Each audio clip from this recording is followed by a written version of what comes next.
Well, I think it's the same as we see within those who are impacted by human trafficking right here in the central San Joaquin Valley. And they may not even have people of power who victimize them.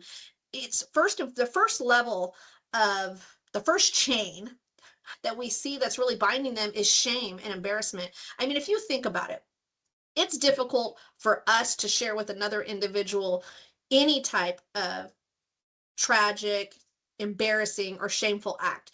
Could you imagine having the worst days of your life, the worst possible side of who you are? And there's all this confusion that comes with human trafficking. Like, was I a victim? Was I complicit? It's so complex and complicated that to disclose is not just painful and difficult, it is one of the most courageous acts that any one person, that a victim can embark on, but it's also the scariest. And I know that personally. Now you add the extra layer of it being somebody of power and authority.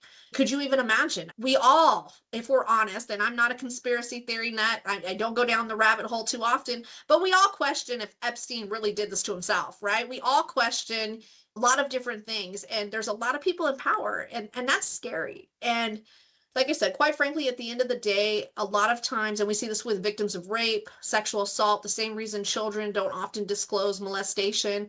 You know, when I'm speaking with groups of adults and trying to help them better understand what potentially the children that we serve have been through or what children they're working with have been through, I let them know that statistically, a majority of them in that room have been sexually assaulted or abused at some point, and only 7% of them will disclose.